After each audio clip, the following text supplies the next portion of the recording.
Did you know there are things you should never share with anyone as you age? Secrets that could affect your peace of mind, your relationships, and even your well-being. Let's find out what they are. As we get older, we gather life experiences that make us wiser, but sometimes those very experiences make it essential to keep certain things to ourselves. The lessons we learn can be valuable, but sharing every detail with others isn't always the best choice. In fact, some things are better kept private to maintain our dignity, protect our relationships, and keep our inner peace intact. So, if you're between 50 and 75 years old, there are 6 things you should never share with anyone. These are things that, while they might seem harmless to mention, can have a significant impact on your life if you're not careful. Let's dive into the first one. Thing number 1. Personal financial struggles. Let me tell you about George, a 72-year-old man who had always prided himself on being independent. Over the years, he worked hard, saved when he could, and was generally able to manage his finances. But, like many of us, as George got older, some unexpected financial challenges arose. Medical bills piled up, and his retirement savings weren't stretching as far as he had hoped. One day, while chatting with a close friend, George casually mentioned his financial struggles, thinking it was just a way to vent. He trusted this friend, so why not share, right? At first, it seemed like a harmless conversation. However, over time, George began to notice something strange. His friend started offering unsolicited advice, often more than George wanted to hear. The friend would suggest all sorts of things, like cutting back on small luxuries or even offering loans, which made George uncomfortable. But it didn't stop there. As George's friend shared his financial woes with others, more and more people began to weigh in with their opinions, leading to awkward conversations at family gatherings. George's children, who had no idea about his struggles, were suddenly concerned and started questioning his decisions, thinking their father was making poor choices. It was then that George realized how much sharing his financial situation had affected his relationships. What was meant to be a simple venting session turned into a ripple effect of unsolicited advice, stress, and judgments from others. It wasn't the kind of support he wanted or needed. George learned a valuable lesson. Keeping financial matters private is often the best approach. Sharing them, even with close friends, can lead to unwanted opinions, uncomfortable situations, and added stress. The lesson here is clear. Financial struggles are deeply personal. While it's important to have someone to turn to, it's better to share such matters with a trusted professional, like a financial advisor or a counselor, rather than friends or family who might not fully understand your circumstances. Keeping your financial concerns to yourself or sharing them only with those who can offer practical, non-judgmental advice helps preserve your dignity and avoids unnecessary pressure from others. Thing number 2, health problems, especially chronic conditions.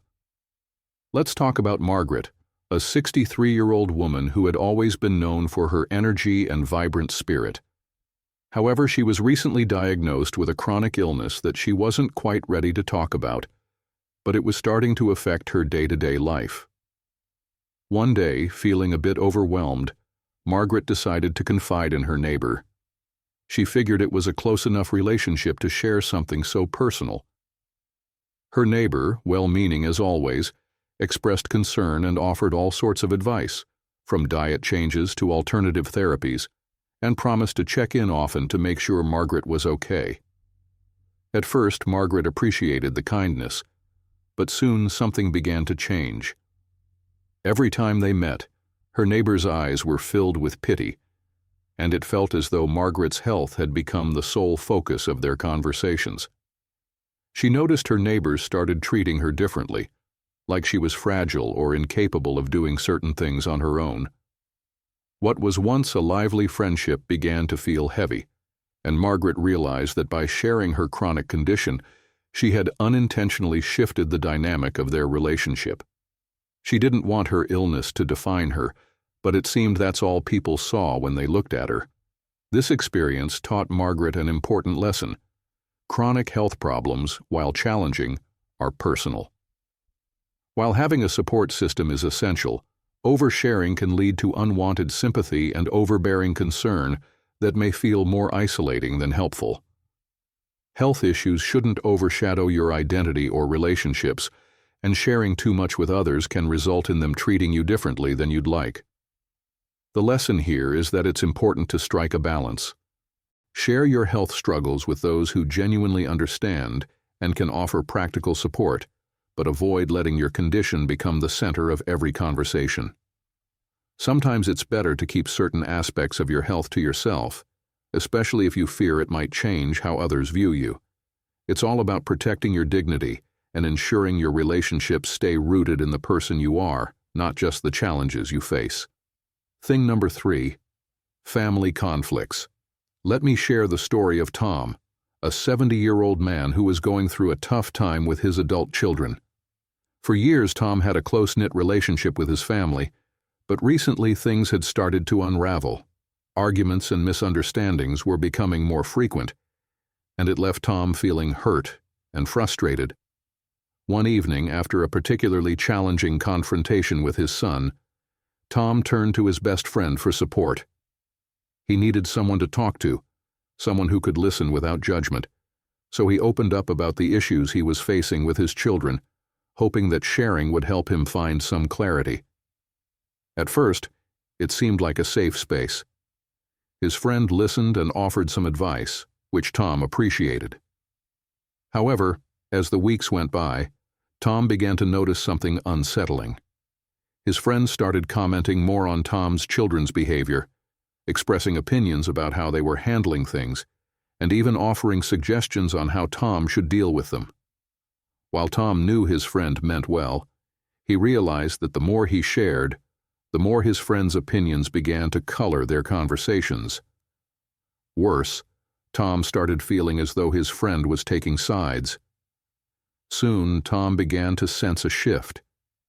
When he spent time with his children, he couldn't shake the feeling that they knew something was different. His son seemed more distant, and his daughter was acting more guarded. It wasn't long before Tom realized that by sharing his family conflicts with his friend, he had unintentionally involved them in a private matter that should have stayed within the family. The opinions and advice that were once offered with good intentions had created a rift, not just between Tom and his children, but also between Tom and his friend. This experience taught Tom a valuable lesson. Family matters are best kept within the family. When you share conflicts with others, even the closest of friends, it can lead to people taking sides, making assumptions, and complicating relationships even further. What was once a private disagreement between family members could now feel like a public spectacle, with everyone chiming in, and it only adds to the emotional strain. The lesson here is that it's essential to protect your family relationships by keeping personal conflicts private. While it's important to seek support during tough times, sharing family issues with outsiders can muddy the waters and cause misunderstandings. It's far better to work through family problems within the family and only reach out to others when you need specific guidance, not opinions. After all, no one knows your family dynamics like you do, and sometimes keeping those matters in-house is the best way to preserve harmony and prevent unnecessary complications.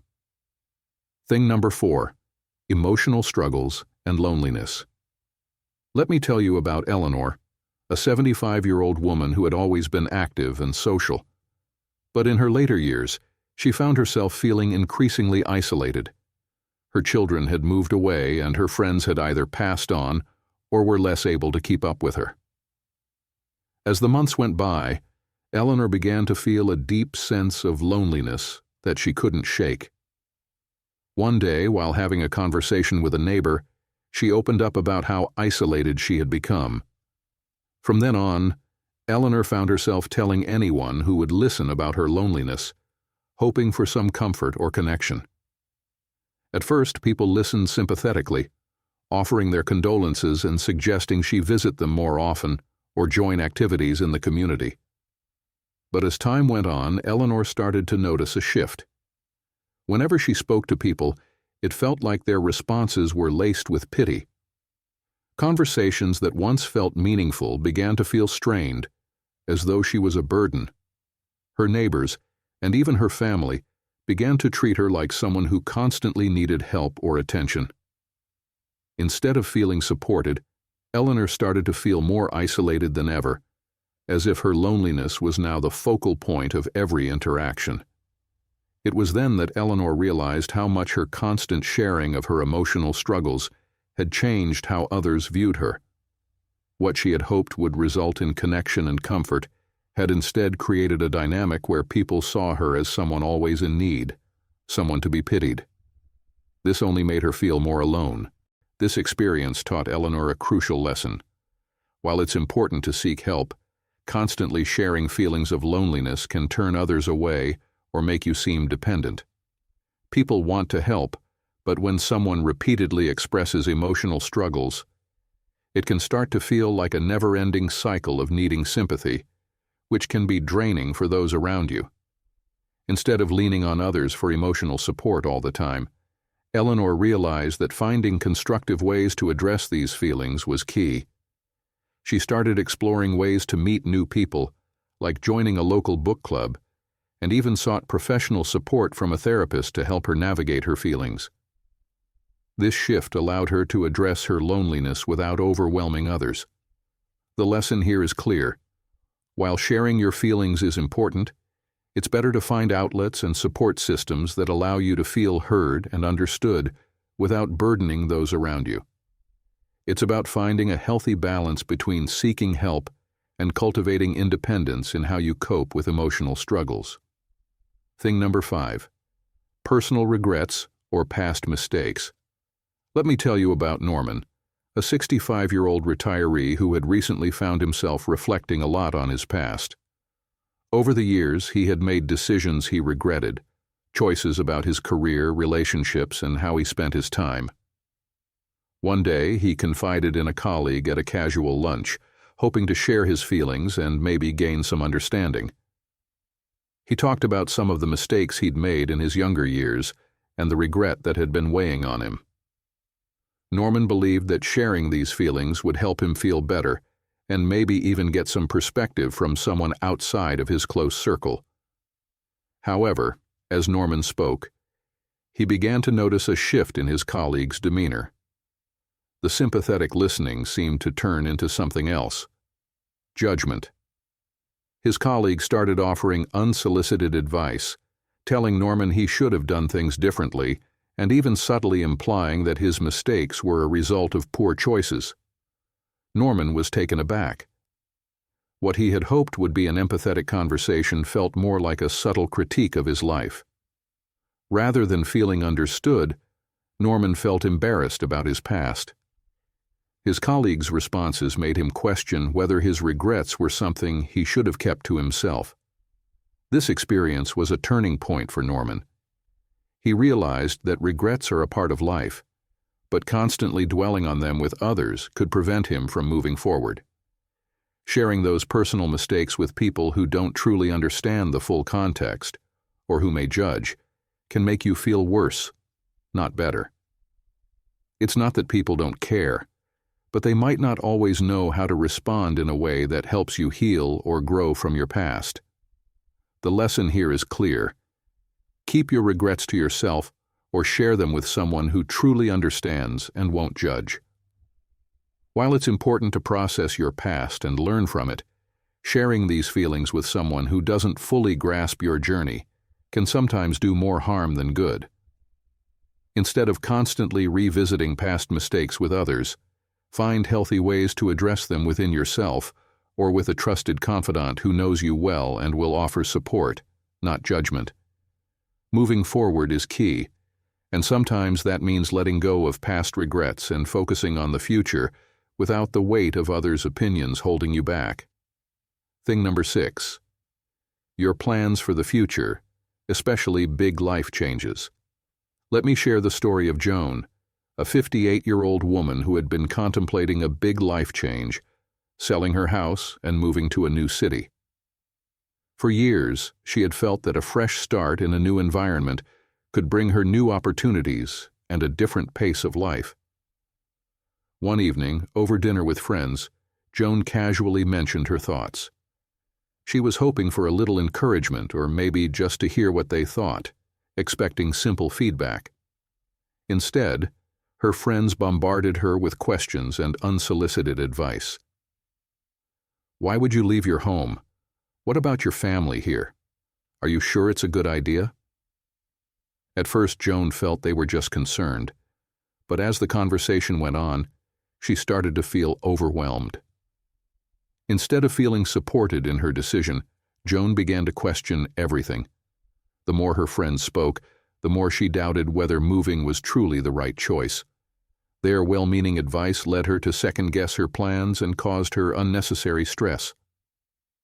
By the time the dinner ended, Joan realized that she was no closer to making a decision, and the excitement she once felt about the future had turned into confusion and anxiety. What she had initially thought was a positive change now felt clouded by the opinions of others. Joan's experience taught her an important lesson. Your future is yours to decide. When it comes to big life changes like moving to a new city or making any significant decision, it's important to keep those plans to yourself, at least until you're ready to act. When you share your plans too early, especially with people who may have different views or experiences, they can inadvertently influence your decisions based on their own biases and opinions. Instead of offering clarity, their input can lead to self-doubt, confusion, and unnecessary stress. The lesson here is simple. Don't let others dictate your future. By keeping your plans private until you're fully confident and ready to move forward, you preserve the excitement and clarity of your decision without external influences weighing you down. Everyone has their own perspective, but ultimately, you are the one who has to live with the choices you make. Trust yourself and only share your future plans when you're ready for feedback or when you're prepared to move forward with confidence, no matter what anyone else thinks. Conclusion. As we get older, it's important to remember that some things are best kept to ourselves. Whether it's financial struggles, health issues, family conflicts, or big plans for the future, sharing too much can sometimes lead to unnecessary stress or unwanted opinions. Protect your peace of mind by keeping certain things private and sharing them only with those who truly understand and support you. Thank you so much for watching. If you found this video helpful, leave a comment below. Did you agree with these points, or maybe you have some of your own thoughts to share? Drop a 9 if you think these tips are spot on, or a 0 if you think there's something else we should consider. Don't forget to like and subscribe for more content on living your best life after 50. Take care, and I'll see you in the next video.